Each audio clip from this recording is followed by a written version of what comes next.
Hi people, Moreno Ravenberg here. In this video, I'm going to be discussing the use of ritual practices or occult practices for illegal purposes, specifically for committing fraud. Long story short, fraud, specifically scamming, online scamming, internet scamming of all kinds, is on the rise, and it is the occult partially comes into play. There is such a thing known as Sakawa, specifically in Ghana. Before I continue, if you want to read all about it, I wrote an article on it too that aligns with this video, and in which this video will also be embedded. So you can see the article in the description below, the link to it in any case. I also have a separate video in there that the network Vice did, the YouTube channel Network Vice, as well as most people know who Vice is, VICE. They covered several topics, and they went to Ghana to specifically look into this matter. But long story short, Sakawa is simply a phrase used to describe a combination of African-like witchcraft or African systems of magic or African traditionalist occult rituals combined with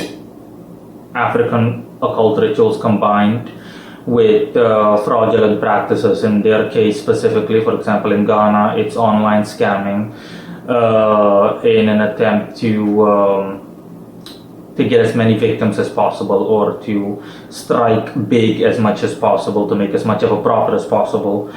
And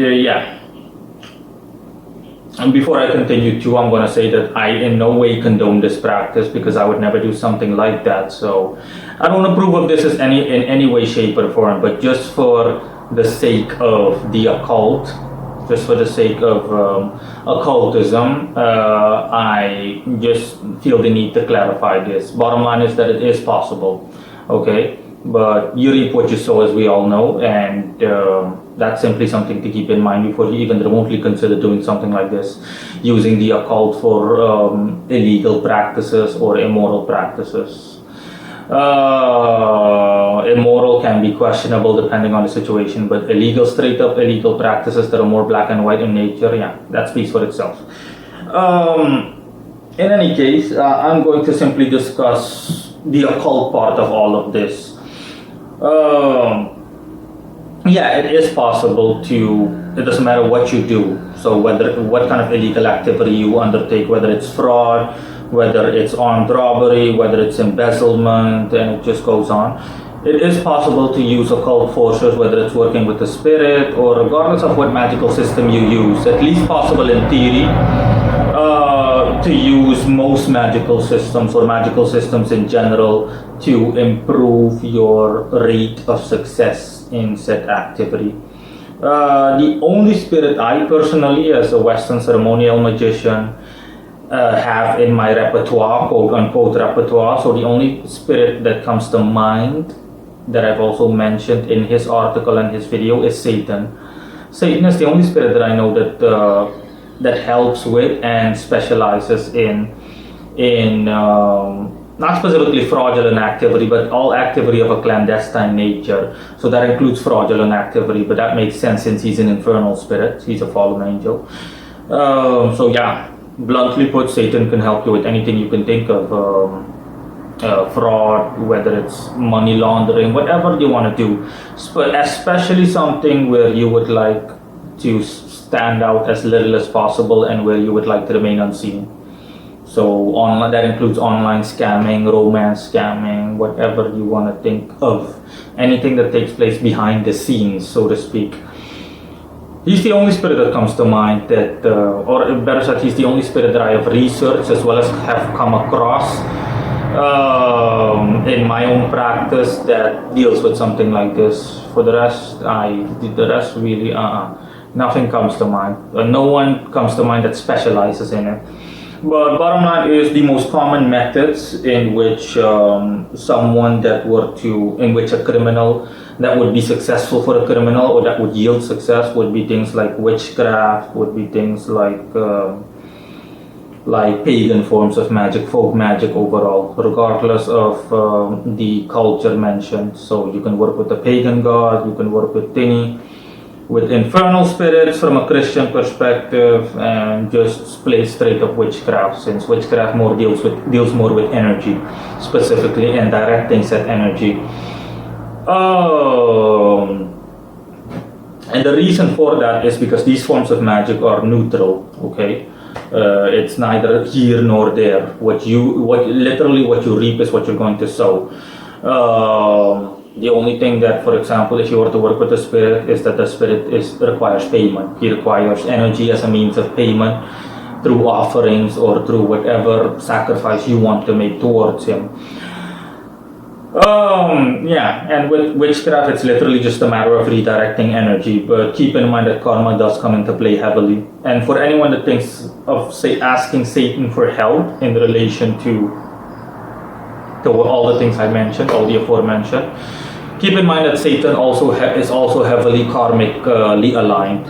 So what you reap is literally what you're going to sow with him, because there is a strong presence of karma. There's a strong karma present, or there's a strong level of karma present in his way of working.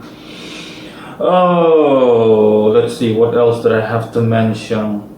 So yeah, those are the most common types of magical systems that would work for someone like that. I'm not here to judge, of course. It's all up to you. You know what you're doing, and the moral as well as the legal just ramifications of it, whether it be locally within your direct vicinity or globally.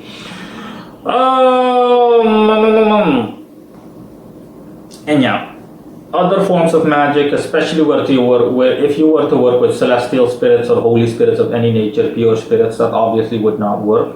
The only other magical system that comes to mind where you as a criminal would be able to make use of would be necromancy, working with the dead, but you'd have to find a dead person that is willing to support you in these endeavors, because the dead obviously also have morals just like other spirits. So yeah, it's all up to you, honestly.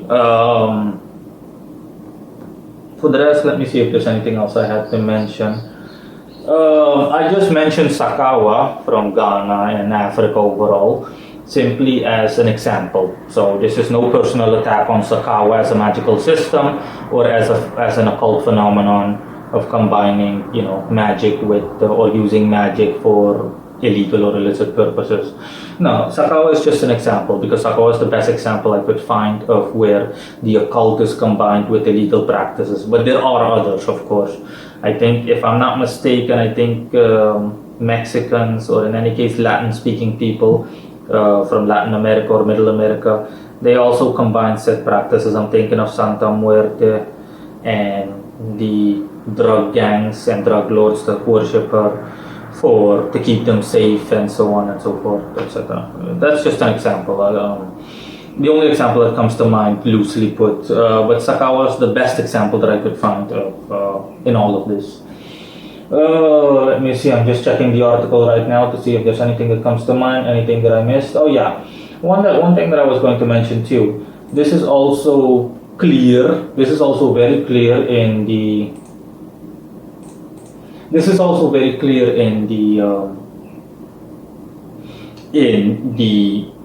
effect that it has, okay? And like I said in the beginning of this video, scamming is on the rise, especially online scamming, romance scams, and so on.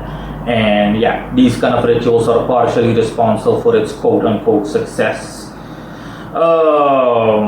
And the reason that it works simply from a magical perspective is because there is an abundance of demand, to put it that way. There are plenty of targets to choose from. There are plenty of potential targets out there. So it doesn't require a lot of energy or a lot of input and so on. It's like trying to pick someone out of a group of 10,000 people. You're bound to find at least one that will meet your needs, so to speak. And for the rest, these the way that it works is the basic way that energy works on an individual. Usually when I watch, for example, a video on a news network where a woman's been scammed for tens of thousands of dollars. So she met a man online and she fell in love with him, and she just kept sending him money after money, just amount after amount, money after money amount, to the point where she was completely broke. She even lost her house and so on. You think to yourself, any rational thinking person would say, how can someone be so dense, so stupid, so gullible, so this, so that?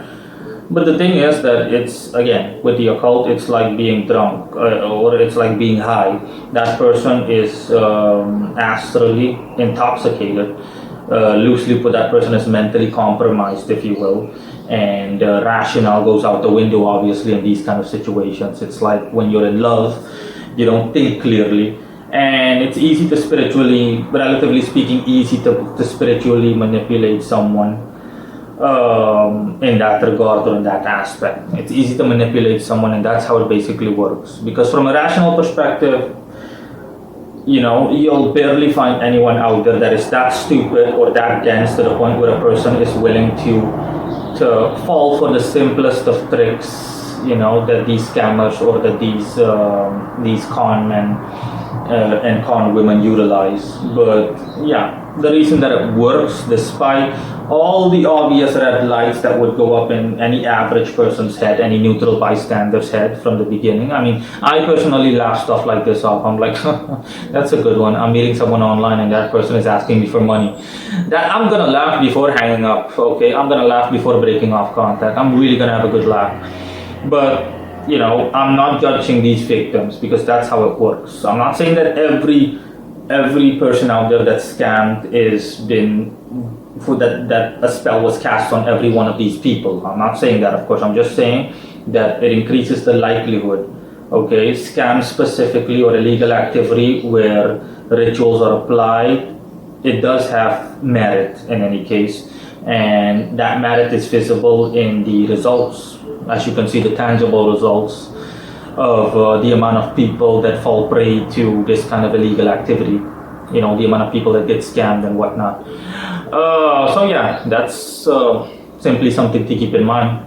Your target simply becomes because of all the energy, your target becomes spiritually compromised, and simply, it's not just figuratively but literally put under a spell. And that target only comes to when the spell has worked, has waned off or waned away. When the spell is worn off, worn off is the phrase I'm looking for. When that spell is worn off, when the energy is worn off, and only then, does that person come to and says to himself or herself, oh my god, what the hell did I just do? How could I have been so stupid in hindsight? But yeah, I mean, it's like when you're drunk or when you're high, people make decisions and that they would never make under any circumstance where they were of a sound mind, where they were thinking rationally. But yeah, this is simply the occult version. It's simply occult intoxication. In any case, yeah, that's it. There's nothing really that I forgot, nothing that comes to mind. For those of you that are seriously interested in this topic, I definitely recommend watching the video that I embedded, Vice's video that I embedded in the article. You're really going to enjoy it because I enjoyed watching it simply from a neutral perspective. I enjoyed watching it from a neutral perspective as well as an occultist. I really enjoyed watching it. And I'm going to close off by saying that these scammers, they've openly been interviewed. A couple of them are not shy at all. It's quite the opposite. They're quite brazen, some of them. And they openly admit to what they do. And it's hard for law enforcement in the countries where victims are present, usually developed countries like the US, Canada, and so on, in Europe maybe, you name it. It's hard to undertake action because it happens across the board, across the pond, so to speak. It happens internationally, and to simply have these criminals extradited to the country so they can be prosecuted is difficult. It's even difficult to track them down, let alone to prosecute them judicially. Or to undertake any kind of legal action against them as a means of comeuppance. And yeah, these scammers, they use the excuse when being interviewed that they're simply taking back what belongs to them. It's simply a stupid so-called colonialist delusion, since the majority of these men, ethnically speaking, these scammers that I'm referring to are African or they're of African descent, so they're Negroes, they're blacks. And They simply state that they're taking back what the white man took from them during colonization period, or they're trying to take back what rightfully belongs to theirs, blah, blah, blah, which is obvious nonsense. Like I said, it's a straight up colonialist delusion. Okay, that does not excuse anything, because by that logic, everyone in the world owes everyone something. The white man didn't take anything. The white man deserved, he earned everything. I'm not justifying, as a side note, I'm not justifying transatlantic slavery or the specific part of slave history within mankind's history book, if you will, in which Caucasians enslaved people of African descent. But I'm saying that nothing was given to the so-called white man. Everything was earned every step of the way. Nothing was handed on a silver platter. The white man was simply better. He was more advanced, and he therefore earned his place in what you call everything being taken away from you. So that's, again, it's nothing short. It's literally nothing but a colonialist delusion. It's not the first time that I've heard this argument, but generally speaking, people that commit cowardly or illegal acts try to justify their actions towards themselves and the public by making statements like these, and it's just a sad excuse, but whatever. And yeah, that's pretty much it. I'm gonna close off with saying that this doesn't apply to all cases of fraud. I'm not saying that ritualistic practices are behind, all successful forms of fraud or all forms of fraud where there is an increase in said activity. I'm simply saying that fraudulent activities that have occult backing, like the ones I mentioned, are more prone to be quote unquote successful. That's it. Thanks for watching. Bye.